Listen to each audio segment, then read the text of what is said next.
18 தர்பார் வந்துட்டாயா. வணக்கம் மக்களே. வணக்கம் போல பரபரப்புக்கும் சுவாரஸ்யத்துக்கும் கொஞ்சமும் பஞ்சம் இல்லாம ஏகப்பட்ட விஷயத்தை உங்களுக்காகவே கொண்டு வந்திருக்கோம். தர்பாரை தொடங்கிடலாமா? செம சீன்ல முதல்ல பார்க்க போறது காஞ்சிபுரம் மாவட்ட மக்கள் சந்திப்பு. தாவேக்க சார்பில் நடந்துச்சு, அதெல்லாம் பார்த்துருப்பீங்க. தாவேக்க தலைவர் விஜயம் பேசியிருப்பார், ஏகப்பட்ட விஷயத்தை பேசினாரு. அதில் ரொம்ப முக்கியமான விஷயத்தை குறிப்பிட்டு பேசுறாரு. இங்க பாருங்க, அவங்களுக்கும் எங்களுக்கும் தனிப்பட்ட எந்த பிரச்சனையும் இல்லைங்க, எந்த வாக்காளப்பு தகராறு எங்களுக்குள்ள இல்லை அப்படின்னு சொல்லியிருக்கிறார். அறிஞர் அண்ணா அவர்கள் ஆரம்பிச்ச அந்த கட்சியை அதுக்கப்புறம் கைப்பற்றினவங்க என்னெல்லாம் பண்றாங்கன்னு நான் சொல்லிதான் உங்களுக்கு தெரியணுமா என்ன? மக்களே, உங்களுக்கு தான் அது நல்லா தெரியுமே.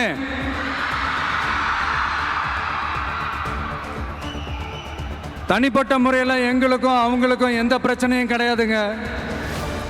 எந்த வாய்க்கா வரப்பு தகராறுலாம் எதுவுமே கிடையாதுங்க. அப்படியே இருந்தாலும் அது நம்ம கண்டுக்கவே போறது இல்லைங்க. தனிப்பட்ட முறையில் அவங்களுக்கு வேணா நம்ம மேல வன்மத்தோட இருக்கலாங்க. ஆனா நாமெல்லாம் அப்படி கிடையவே கிடையாதுங்க. ஆனா உங்களை என்ன நம்ம எல்லாரையும் பொய் சொல்லி நம்ப வச்சு ஓட்டு போட வச்சு ஏமாத்தினாங்கல்ல,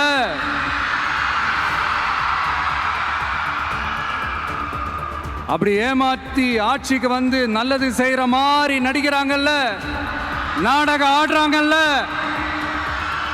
அவங்கள எப்படி நம்ம கேள்வி கேட்காம இருக்க முடியும்? இப்படியே பேசினவர் அடுத்த ஒரு பாயிண்ட்டுக்கு வராரு. இன்னும் உங்களை நாங்க விமர்சிக்கவே ஆரம்பிக்கல, அதுக்குள்ள இப்படிலாம் பண்ணா எப்படி அப்படின்னு கேள்வி எழுப்பி இருக்கிறார்.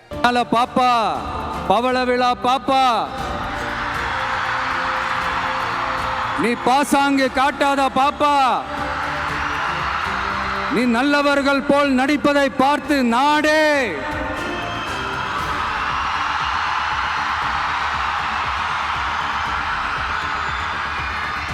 பாப்பான்னு சொன்னோம். அப்ப கூட பாத்தீங்கன்னா பாப்பான்றது ரொம்ப ஆசையா பாசமா சாஃப்டா தான் சொன்னோம். அதையே நீங்க அதிர்ச்சியா எடுத்துக்கிட்டீங்கன்னா அதுக்கு நாங்க என்ன பண்றது? அதே நீங்க விமர்சனம்னு சொன்னீங்கன்னா நாங்க என்ன பண்றது? இன்னும் நாங்க விமர்சனம் செய்ய ஸ்டார்ட் பண்ணவே இல்லையே, இன்னும் நாங்க அடிக்க ஸ்டார்ட் பண்ணவே இல்லையே, அதுக்குள்ள அலர்னா எப்படி?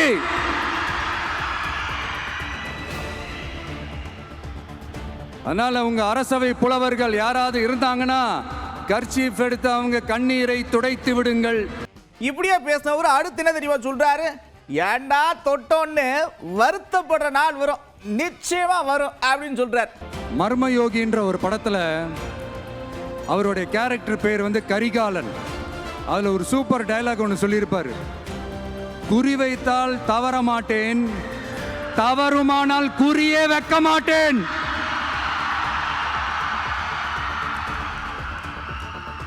இதெல்லாம் யாருக்கு சொல்றோம் எதுக்கு சொல்றோம்னு புரிய வேண்டியவங்களுக்கு புரிஞ்சா நல்லா இருக்கும். ஏண்டா இந்த விஜய தொட்டோம்?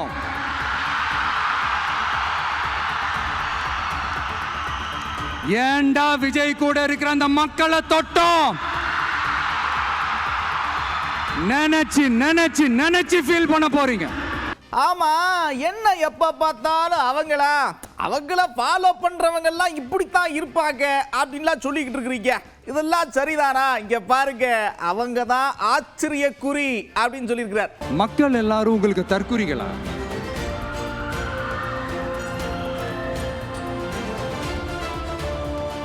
அதே மக்களோட ஓட்டு வாங்க போற நாம தற்குறிகள்னா அப்ப இவ்வளவு நாள் அதே மக்கள் கிட்ட இருந்தானே நீங்க ஓட்டு வாங்கிட்டு இருந்தீங்க. அப்ப நீங்க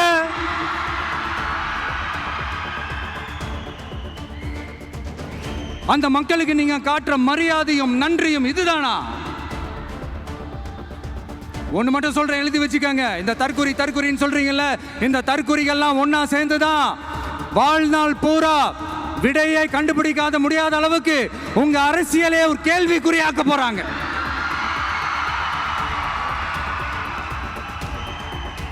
இவங்கெல்லாம் யாரும் இங்க தற்குறிகள்லாம் கிடையாது.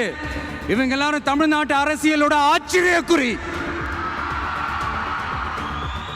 இவங்க எல்லாரும் தமிழ்நாட்டு அரசியலோட அந்த மாற்றத்திற்கான அறிகுறி. சும்மா லாஜிக்கே இல்லாம தற்குறி இன்னைக்கு. திருக்கார்த்திகை தீப கொண்டாட்டங்கள் களை கட்ட தொடங்கி இருக்குது. திருவண்ணாமலை பக்கம் பார்த்தீங்கன்னா ஒரே விழா கோலமா இருக்கு ஊர். அதுவும் முக்கியமா மாவழி சுத்துறது இருக்குல்ல, அது பயங்கர பிரபலம். என்னப்பா மாவழி சுத்துறதுன்னு கேட்டீங்கன்னா புதுச்சேரியில எல்லாம் சேர்ந்து ஒன்னா சுத்தி இருக்கிறாங்க. பாப்போமா?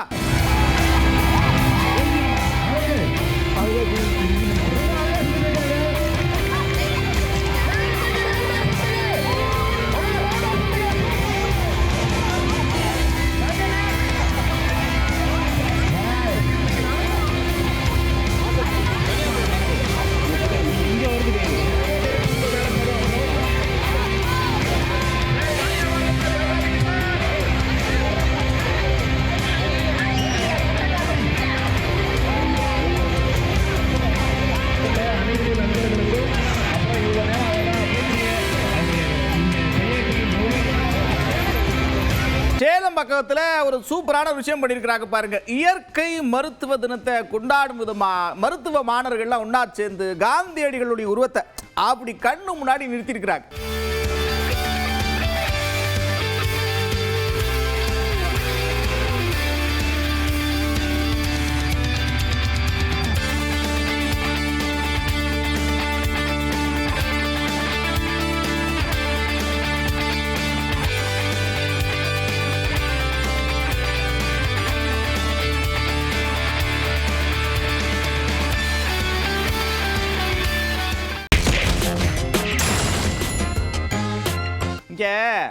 அறிவு திருவிழாவை வந்து விமர்சனம் பண்றாங்க.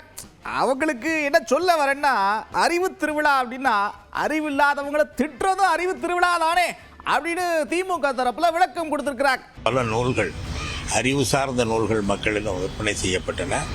பல அறிஞர்கள் வந்து பல்வேறு கருத்துக்களை, திராவிட இயக்கம் செய்த சாதனைகளை, திராவிட இயக்கத்தின் தோற்றத்திற்கான காரணங்களை எல்லாம் எடுத்து சொல்லியிருக்கிறார்கள். இடையிடையே நம்முடைய எதிரிகளை ஒரு வார்த்தைகள் திட்டுவது என்பது வழக்கமாக எந்த பேச்சாளரும் செய்யக்கூடிய ஒன்று. அதற்காக இது அறிவு திருவிழா இல்லை என்று சொல்ல முடியாது. அறிவில்லாதவர்களை திட்டுவதற்கு பேரும் சேர்ந்து அறிவு திருவிழா தான். இப்படியே பேசின அண்ணன் அடுத்த ஒரு பாயிண்ட்டுக்கு வரார். என்ன பாயிண்ட் அப்படின்னு கேட்டீங்கன்னா, ஆச்சரியக்குறின்னு சொல்றாங்க. அப்படிலாம் ஒரு ஆச்சரியமும் கிடையாது. எப்போ பாஜக கிட்ட சரணடைஞ்சாங்களோ எல்லா ஆச்சரியக்குறியும் போயிருச்சு. அவங்க பாஜக என்ன சொல்லுவாங்களோ அதைத்தான் செய்வாங்க அப்படின்னு சொல்லியிருக்கிறார். ஒரு ஆச்சரியமும் இல்லை. எப்போ அவங்க பாஜக காலில் விழுந்துட்டாங்களோ அப்போவே ஆச்சரியமெல்லாம் போயிடுச்சு. அதற்காகத்தான் இருக்கிறார்கள். அவர்கள் பாஜக சொல்வதை தான் கேட்கிறார்கள். அதிமுக ஏற்கனவே பாஜக காலில் விழுந்துட்டாங்க. இவர் இப்பதான் விழுந்தார். ஒரு பக்கம் அவருடைய கருத்து அவர் முன்வைக்க, அதுக்கு பதில் கருத்தை இவங்க முன்வைக்க, இப்படியே போய்கிட்டு இருக்க. இவர் என்ன தெரியுமா சொல்றாரு? எனக்கு என்னமோ திமுகவுக்கு தாவேக்காவை பார்த்தா ஒரு மாதிரி உறுத்தல் இருக்குன்னு தோணுதுங்கன்னு சொல்லியிருக்கிறார். ஒன்று மட்டும் தெரியுது, திமுகவினருக்கு தாவேக்கான்னா கொஞ்சம் ஏதோ ஒரு உறுத்தல் இருக்குங்கிறது மாத்திரம் அவர்களது பேச்சிலேருந்து தெரியும். உறுத்தல் இருக்கு, பயப்படுறாங்கிறது தாண்டி அவங்களை பார்த்து ஏதோ உறுத்துது அவங்களுக்கு. சொல்லுவாங்கல்ல, நம்ம போறப்ப ஏதாவது கண்ணில் எது பட்டா ஒரு உறுத்தல் இருந்தா இருக்கும்ல, அது மாதிரி அவர்களுடைய பேச்சு அப்படி இருக்கு. தாவேக்காவுடன் காங்கிரஸ் கூட்டணியா, ராகுலுடன் விஜய் தொலைபேசியில் பேச்சு, இப்படியான செய்தி எல்லாம் காத்துல பரவிக்கிட்டே இருக்க, அதுக்கு முற்றுப்புள்ளி வைக்கும் விதமா அந்த கட்சியை சேர்ந்த நிர்வாகி ஒருத்தர் என்ன தெரியுமா சொன்னார்? அப்படியெல்லாம் ஒரு பேச்சுவார்த்தைகள் நடக்கலன்னு சொன்னார். இப்ப அடுத்த கட்டமா திமுக காங்கிரஸ் பேச்சுவார்த்தை நடத்துறதுக்காக ஒரு குழுவை அமைச்சிருக்கிறாங்க காங்கிரஸ். இதை பத்தி நீங்க என்னங்க நினைக்கிறீங்க அப்படின்னு அந்த கட்சியை சேர்ந்த முக்கிய நிர்வாகி கிட்ட கேட்டிருக்கோம். எந்த நிர்வாகி? தாவேக்க நிர்வாகி. அவர் என்ன தெரியுமா சொன்னாரு? என்ன வேணா நடக்கலாங்க, 24 மணி நேரத்தில் என்ன வேணா நடக்கலாம்னு சொல்லியிருக்கிறார். திமுகவுடனான அந்த கூட்டணி அப்படிங்கிறது காங்கிரஸ் திமுக தொடர்ச்சியாக இருக்கும், விஜய் பக்கம் வரமாட்டாங்கன்றத மறைமுகமாக அவங்க சொல்லிட்டாங்கன்னு பார்க்குறீங்களா? இதெல்லாம் ரொம்ப ஏர்லி டேஸுங்க. இன்னும் டைம் இருக்குது. தேர்தல் நேரத்தில் ஒரு நாள், 1 days too long in politics சொல்லுவாங்க. 24 மணி நேரத்தில் எதுவாக நடக்கலாம், பார்க்கலாம். அதை பற்றி ஒன்றும் இல்லை. எங்கள் கூட்டணி குறித்து எங்கள் நிலைப்பாடு வந்து எப்போ முன்னாடி என்ன சொன்னோமோ அதே தான், எந்த மாற்றமும் இல்லை. திமுக பாஜக மட்டும்தான் உங்களுடைய எதிரி, மற்றபடி காங்கிரஸ் யார் வந்தாலும் நீங்கள் ஏற்பீங்க. நாங்கள் என்ன சொல்லணுமோ அதை சொல்லிட்டோம். தேர்தல் பிரச்சாரமே சமூக வலைதளத்தை முன்னிறுத்தி தான் இருக்க போகுதுன்னு சொல்லியிருக்கிறார். போற்றுபவர் போற்றட்டும், புழுதி வாரி தோற்றுபவர் தோற்றட்டும், தொடர்ந்து செல்வேன், ஏற்றதோர கருத்தை எனது உள்ளம் ஏற்றால் எவர் வரினும் அஞ்சேன் துஞ்சேன் அப்படின்னு ஒரு பாடல். அந்த வகையில் இந்த சமூக ஊடகத்தில் இருக்கிற ஒரு உறுப்பினர்களை சேர்த்து பயிலரங்கத்தில் வாரம் ஒரு நாள் ஞாயிற்றுக்கிழமை நல்ல பயிற்சி கொடுக்கணும். அப்புறம் எனக்கு ஒரு விஷயம் மட்டும் புரிய மாட்டேங்குது. எதுக்கு இவ்வளவு அவசரம்?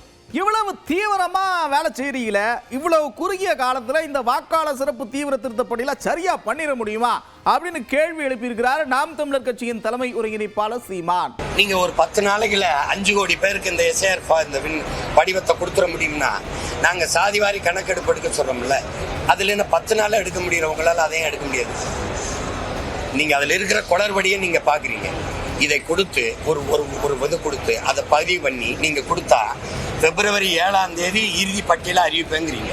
ஒருவேளை எங்க வாக்குகள்லாம் விடுபட்டுருச்சு அப்படின்னு வச்சுக்கிறீங்க, அந்த பிப்ரவரி 10-15க்குள்ளேயே நீங்க தேர்தலை அறிவிச்சிருவீங்க.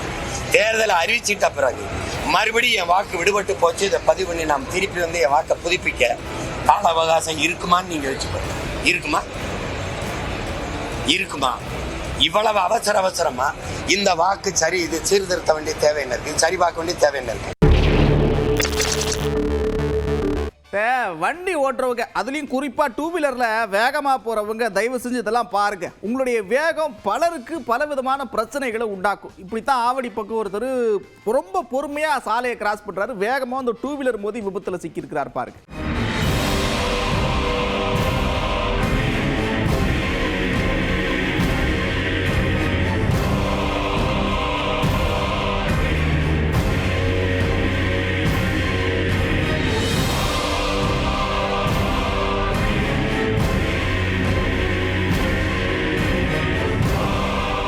நாகர்கோவில ஒரு சம்பவம் பார்த்துங்க. சிறுமி வீட்டு முன்னாடி விளையாண்டு இருந்திருக்கு. வளர்ப்பு நாய், எதிர் வீட்டு வளர்ப்பு நாய் இந்த சிறுமியை கடிச்சிருக்கு. அதில் பலத்த படுகாயமடைஞ்சிருக்கிறாங்க. அந்த காட்சியை பார்க்கவே அவ்வளவு பதட்டமா இருக்கு.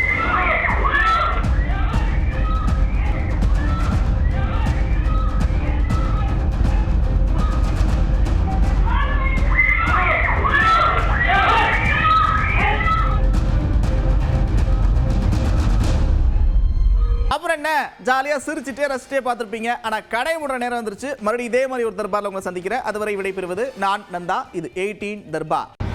18 தர்பார் வந்துட்டாயா.